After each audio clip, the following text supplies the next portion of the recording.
¿Qué pasa si un día te despiertas y tienes mensajes en tu celular felicitándote por pertenecer a una agrupación política?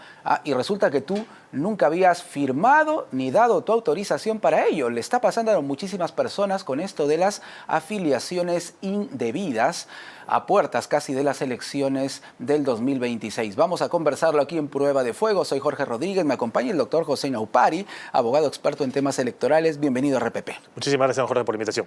¿Qué puede estar pasando? Porque hasta donde se conoce, RENIEC estaba revisando firma por firma, ¿correcto? Lo que se estaba colocando en los padrones electorales. Efectivamente, el RENIEC es el que se encarga de hacer una verificación. Bueno, hay una verificación automática y semiautomática. La semiautomática es la que está vinculada justamente con el cotejo de firmas. Ajá. Y también el tema dactiloscópico, ¿no? También en el tema de huellas, sobre todo en el caso de la gente que no pueda firmar las fichas de afiliación. Correcto. Entonces, y esa revisión no es aleatoria, es integral. Entonces, ciertamente sí llama mucho la atención que pueda haber personas, que señalen precisamente este escenario, ¿no? Que de repente figuran como afiliadas, porque no estamos hablando del escenario anterior donde simplemente agarrabas un cuadro Excel y metías el nombre que tú querías. Claro. Ahora tú tienes que hacer una verificación de firmas. Es más, con una modificación que sacó el Congreso en noviembre del 2023, ya quedaba clara la competencia de RENIEC en materia de verificación de firmas de la ficha de los afiliados. Correcto. Porque hubo un periodo de tiempo en el cual, producto de una modificación legislativa que se dio en el 2019, no quedaba muy claro si RENIEC tenía o no tenía la competencia para verificar firmas en el marco de procedimientos de inscripción de organizaciones políticas, pero ya desde noviembre del 2023 el tema quedó sumamente claro. Para que quede claro entonces, RENIEC es la entidad encargada de verificar todo este tema. Claro, el jurado recibe, ¿no?, la solicitud de inscripción de una organización política, entre ellos recibe las fichas de afiliados, pero estas fichas de afiliados son remitidas a RENIEC para que RENIEC haga la verificación automática y semiautomática de las fichas de afiliados. Evidentemente, las fichas de afiliados estamos pensando no solamente en una ficha independiente, sino en las fichas de afiliados que se adjuntan con las actas de constitución de los comités partidarios. Claro, pero aquí no estamos hablando de una firma, de dos firmas que pueden saltarse entre 20.000 o 30.000. Estamos hablando de decenas o hasta centenares de personas, ¿no?, que señalan que nunca firmaron por una agrupación electoral. Claro, y es raro porque, por ejemplo, ha habido otras organizaciones políticas que han estado, digamos, en la palestra en los últimos meses. A ellos, por ejemplo, sí se les hacía observaciones. Oye, de los paquetes de firmas que me han entregado, hay observaciones de 600 firmas, no pasan 1.000 firmas. Claro. ¿Y eso qué implica? Que efectivamente has hecho una verificación uno por uno para determinar cuántas no pasan ese filtro de la automática y la semiautomática. Y si estas firmas han pasado esos dos filtros, o digamos, estas fichas han pasado esos dos filtros, es singularmente llamativo. Y sin duda, ciertamente coincido y comparto también la preocupación de la ciudadanía, porque termina siendo meridianamente trágico, porque el procedimiento de desafiliación por afiliación indebida, si se quiere, o anulación de la inscripción por afiliación indebida, cuesta, ¿no? Ajá, ¿cuál es el procedimiento? Si, por ejemplo, yo de hecho ya lo he comprobado, menos mal que no estoy, gracias a Dios, pero hay quienes sí comprueban que su nombre está, ¿no?, como parte de una agrupación política y nunca firmaron. ¿Qué pueden hacer esas personas? Claro, ese supuesto, a Dios gracias, ya ha sido previsto en nuestro ordenamiento jurídico. Uno tiene que solicitar, esto está a nivel legal y a nivel reglamentario también. Correcto. Tú solicitas ante ROP justamente una desafiliación por afiliación indebida, ¿no? Hay que pagar. Ese es el problema. Una es una declaración jurada que está en uno de los anexos del reglamento del ROP, a la sazón, reglamento de acciones políticas, y adjuntas una tasa.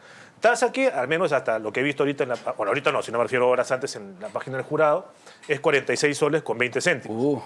Duele, eso duele, pues, doctor Naupari. Claro, esta solicitud se corre traslado al partido político, y si el partido político no responde nada en 3 días, procede tu desafiliación por afiliación indebida. Claro. Pero acá habría también que recordar que, por ejemplo, el Tribunal Constitucional, la sala primera del Tribunal Constitucional ya ha tenido oportunidad de pronunciarse en un caso algo similar, ¿no?, en el cual una persona termina interpone una demanda de habeas data contra un partido político y contra el jurado, ¿no? Y en esa sentencia la sala primera del tribunal dice, oye, presunción de veracidad, y si el partido tiene la carga de probar que efectivamente se afilió, y en todo caso, los 46 soles, bueno, en esa época no eran 46 soles, eran menos, ¿no?, quien tendría que pagar la tasa es el partido y no el ciudadano. Sería lo más justo, sería lo más justo. Ahora, ojo, a lo que sí sugeriría que tengan mucho cuidado a quienes van a eventualmente tramitar estos procedimientos de desafiliación por afiliación indebida, que recuerden bien si no han firmado nada. Porque si han firmado algo y el jurado o el ROP advierte, o incluso el partido político presenta un documento que rebate la argumentación de esta persona que alega una afiliación indebida, claro. esto es remitido a la Dirección General de Defensa Jurídica del jurado para que inicie las acciones correspondientes contra quien falsamente, para redundancia, alega que lo han infiliado de manera indebida. ¿Y qué puede haber ocurrido? La firma de un documento en blanco, filtración de datos, por ejemplo. Ya no podemos hablar de las famosas fábricas de firmas, ¿no?, que se hicieron tan tristemente célebres hace algunos años. Eso de no poder, no pongo las manos a fuego de que no haya, porque recordemos que ya desde enero del año pasado ya hemos vuelto a la figura de los adherentes, con lo cual tienen que requerir, bueno, aparte de los 27.000 aproximadamente afiliados, también requiere más de medio millón de adherentes. Entonces, en principio, lamentablemente, el riesgo está. Pero, y aparte de ello habría que tomar en consideración que hasta donde yo tengo entendido todavía no se está materializando aún la posibilidad de la afiliación de, entre comillas, digital. No, yo asumo, vamos a ver si eventualmente con la afiliación digital se pueden solucionar estos tipos. Que podría solucionar todo esto, definitivamente. Exacto, ¿no? Bueno, salvo que alguien venga y me diga, me robaron el DNI y han utilizado mi DNI para afiliarme, ¿no? Bueno, todo puede ocurrir. Pero puede que hayas firmado un documento sin ser muy consciente de lo que has firmado. Puede que de repente te hayan dicho que firmes por una cosa y en realidad te han terminado utilizando tu firma para otro tipo de datos. O eventualmente de repente has terminado dando tu consentimiento para que usen tu firma en otro lado y como usted bien ha mencionado, hayan terminado comercializando esos datos, ¿no? Ok, pero esto es realmente preocupante, ¿no? Porque estamos hablando de un proceso electoral que todos queremos creer se está llevando de la mejor manera. Y claro, y ahí viene también otro elemento a considerar, ¿no? Y es que si efectivamente se acredita una aparente falsedad en la documentación, habría que recordar que, por ejemplo, en el caso de adherentes, la ley ha establecido que el partido político no asume ningún tipo de responsabilidad por eventual falsedad o falseamiento en materia de adherentes. Ahí solamente lo asume la persona que se ha encargado de recabar la firma. Entonces, si eso ocurre para los adherentes, lo más probable es que para los afiliados ocurra lo mismo. Y los partidos políticos que también se han exonerado de las consecuencias más gravosas, las consecuencias más gravosas por la comisión de delitos, pues tampoco van a pasar nada. Se me ocurre que de repente, y esto ha sucedido muchas veces, alguien puede estar pasando por una calle, se acerca una señorita, un joven, apoye a este partido político y uno de repente lo hizo de buena gente, ¿no? Firmó y ya está. O sin ir muy lejos, no sé si ustedes recordarán que también algunos medios de comunicación, creo que incluso también vuestro medio, daban cuenta de que había alguna gente que te daba una gaseosa con tu sándwich por tu firma, ¿no? De repente, quizás han pensado que la firma es por otra cosa y están firmando una ficha de... Entonces, primero, hacer memoria. Si en algún momento no hemos firmado algo por ahí que pueda interpretarse como el apoyo a un partido político, ¿correcto? Exacto. Si estamos seguros que no es así, entonces sí podemos realizar el trámite que usted mencionaba. Claro, la solicitud de desafiliación, bueno, en realidad ni siquiera es desafiliación, porque sería la nulidad de la afiliación por afiliación indebida. Claro. Y claro, lamentablemente, como digo, formalmente sigue estando la tasa de 46 soles con 20 centavos. Tenemos este habeas data, no es presente vinculante, ni siquiera es una decisión de pleno, es una decisión de sala. Podría eventualmente invocarse bajo esa lógica. Y en el caso de los partidos, si es que no tienen ningún documento que acredite efectivamente o que respalde esa ficha de afiliación, mejor no contesten nada o en todo caso eventualmente asuman el pago de esa tasa. Imagínese. Cuando hablamos de los candidatos y sus hojas de vida, doctor Ñaupari, ¿cómo podemos asegurarnos sobre la fiscalización, correcto, de lo que los candidatos realmente están colocando allí? Bueno, ahí había que mencionar dos cosas. Primero, que ya casi no vas a excluir a nadie por inconsistencias en la declaración jurada de hoja de vida.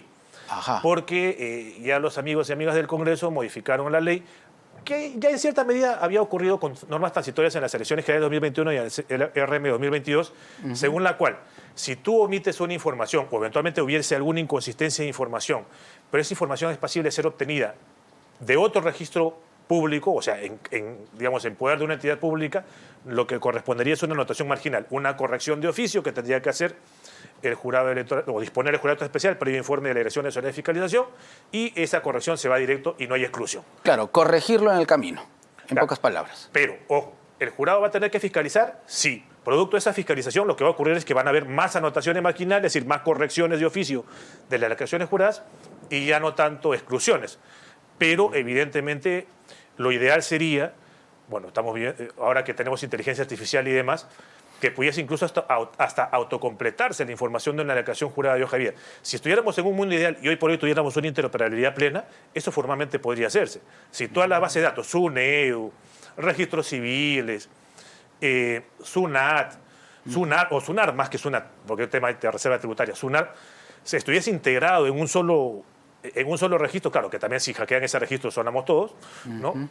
Automáticamente varios de las secciones de la declaración jurada de hoja de vida pudiesen autocompletarse y simplemente lo único que tendría que hacer el candidato es imprimir y firmar, o si tiene la firma digital, adicionarle a ese documento la firma digital. Con el uso de la tecnología, entonces. Sí.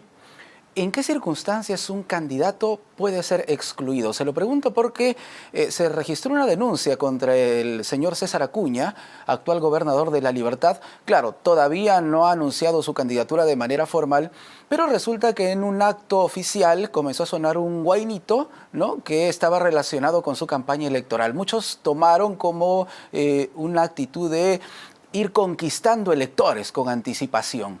¿Esto es posible o no? Muy buena pregunta. Independientemente de lo que haya resuelto la Dirección Central de Gestión Institucional del Jurado, habría que hacer varias cosas. Primero, que estamos ante un procedimiento de infracción del deber de neutralidad estatal. A él no se le está, ni siquiera el informe tiene como base una eventual infracción de normas sobre propaganda o una eventual exclusión porque no es candidato. A él se le está evaluando su conducta sobre si esa conducta en su condición de gobernador no infringía el deber de neutralidad. Entonces, por la parte de la conducta, a mi juicio, creo que podría sonar de mal gusto o políticamente incorrecto, pero sí puede ser, en realidad, formalmente hablando, no está haciendo campaña a favor o en contra de ninguna organización política ni de él mismo. Ajá. Está dando cuenta, porque bueno, primero que él no pone la canción, efectivamente, y él simplemente dio cuenta de lo que ocurrieron en las campañas anteriores y los resultados que dieron en las dos campañas anteriores. No está hablando hacia el futuro. Donde yo sí humildemente tengo mi discrepancia con la resolución de los amigos del jurado, Ajá. es en el sentido de que ellos también, en otros temas de la resolución, hacen referencia a quien difunde. Es decir, no se compartió en la cuenta del gobierno regional, fueron dos cuentas particulares. No, ahí no tiene por qué importar en principio quién te comparte. El canal de difusión. Claro. Ahí lo que importa es, yo soy funcionario público. Si estoy en una actividad pública, en mi condición de funcionario público, rige mi deber de neutralidad. Y si lo infrinjo, independientemente de por el medio que se difunda la infracción ya está. Y aparte de ello, creo que también hay que recordar que en los casos de deber de neutralidad y de policía estatal, no hay una infracción no hay una sanción a la primera infracción. O sea, si la primera etapa es el procedimiento de determinación de la infracción. Si eventualmente esta conducta hubiese sido considerada como una infracción, lo único que le hubiesen dicho al señor Acuña es: señor gobernador regional, usted ha incurrido en una infracción del deber de neutralidad, no lo vuelva a hacer. Si es que, luego de que esa decisión quedase firme, porque contra esta resolución de Dirección Central de Gestión Institucional podía haber cabido un recurso de apelación. Una vez que ese recurso de apelación quedase firme y el señor hubiese vuelto a cometer una conducta infractora, ahí recién se le hubiese sancionado, y encima solo con una multa, que atendiendo su capacidad económica no creo que le haya afectado mucho, pero... No estamos hablando de una exclusión de manera alguna, entonces. No, porque nuevamente estamos hablando de la infracción del deber de neutralidad. Claro. Hablaremos de exclusión cuando estemos hablando de candidatos. Ahorita no hay candidatos ni siquiera a las primarias. Sí, claro. Entonces, cuando hablemos de candidatos, ahí podemos... Incluso, recordemos que ya también no cabe, digamos, exclusión por dádivas a la primera.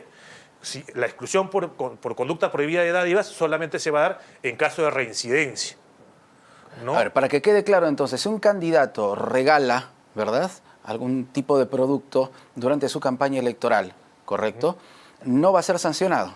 A la primera, no. A la primera, no. Si reincide, Si reincide, sí. Pero para hablar de reincidencia, la resolución que determine la primera infracción tiene que quedar firme. O sea, no basta la decisión del jurado especial, sino que tiene que vencer el plazo y no impugnarlo, o tiene que apelar y quedar firme con decisión del pleno del jurado. Si luego de esa decisión cometo nuevamente la conducta infractora, o sea, vuelvo a entregar dádivas por encima de los montos que establecerá la ley, no recuerdo cuándo determina la OIT, ahí sí ya podría ser pasible de una sanción de exclusión.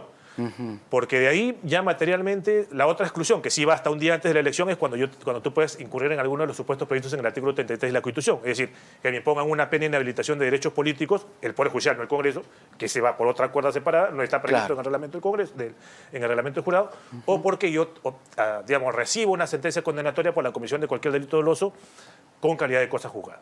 Ahí también viene otro tema llamativo, ¿no? Porque el artículo 34A también establece un impedimento para ser candidato si yo tengo una sentencia, en primera instancia, y esa sentencia de primera instancia está vigente.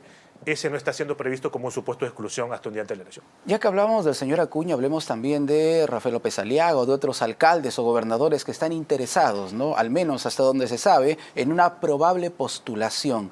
¿Hasta cuándo tienen plazo y qué tipo de restricciones tienen para no permitir que se puedan aprovechar los recursos del Estado? Bueno, lo que ocurre es que no hay necesidad siquiera de aspirar a un cargo público representativo para cumplir con el deber de neutralidad. Ajá. Todo funcionario o servidor público debe velar por el respeto del deber de neutralidad. Aunque no sea candidato. Aunque no vaya a ser candidato. Correcto. Porque el deber de neutralidad a mí me lo impones, o digamos, yo infringo el deber de neutralidad no a mi condición de candidato, sino a mi condición de autoridad o funcionario. Claro. Sobre todo que tiene gente a su cargo. O tiene recursos a su cargo. Correcto. El tema de la candidatura va aparte. ¿No? Ahora, respecto al tema de si ellos quieren ser candidatos, tendrán que renunciar el 13 de octubre. Máximo el 13 de octubre. Bueno, el 13, porque lo que te dice la Constitución formalmente hablando es que, bueno, primero, ese tipo de cargos es irrenunciable, salvo las excepciones previstas en la Constitución. Y el 191 y el 194 de la Constitución te dice que si tú quieres postular a un cargo de naturaleza distinta, en este caso presidencia, Congreso, tendrías que renunciar 6 meses antes de la elección. Desde mi modesto punto de vista, si la elección era el 12 de abril, 6 meses era el 12 de octubre. Pero el jurado, en una resolución de hace algunas semanas, si mal no recuerdo, ha colocado como fecha 13 de octubre. ¿Y qué pasa con los parlamentarios que quieren postular al Senado, por ejemplo? El cargo de congresista, hasta donde se sabe, es irrenunciable. Irrenunciable sin excepción. Claro. Entonces, ellos no tienen que renunciar para postular. Ni siquiera tendrían que renunciar, pese a que se les ha abierto la puerta para postular a cargos regionales y municipales, porque si no cogen el cargo de diputados o senadores, también van a poder participar en las elecciones regionales y municipales de octubre de ese mismo año, que se van a convocar en enero del próximo año. Para que quede claro, entonces, un parlamentario que ahora, ¿verdad?, se encuentra en el legislativo y es tan cuestionado y tienen casi 2% de aprobación, aparte de que puede postular al Senado, correcto, sin necesidad de renunciar. Al Senado o a las cámaras de diputados también. Exacto. Podría hacerlo también a una alcaldía o a un gobierno regional. Exacto. Sin necesidad de renunciar. Exacto, porque el argumento de ellos es, como el plazo para presentar la solicitud de inscripción de lista de candidatos en las elecciones regionales y municipales vence en junio, y yo me voy en julio, entonces no me exija renuncia. Bueno, primero porque la Constitución no te establece la excepción, ni tampoco me prohíbas candidatear, porque si bien es cierto, la ley prohíbe a los congresistas postular en elecciones regionales y municipales, la razón de ser, bajo ese argumento, ¿no?, que utilizó el Congreso para hacer esa prohibición, la razón de ser de esa prohibición es en supuestos en los cuales los periodos se crucen, pero como en este caso yo me voy en julio y las elecciones son en octubre y no se van a cruzar, entonces permíteme postular. Bueno, se la han puesto fácil, ¿eh? Sí. Bastante fácil.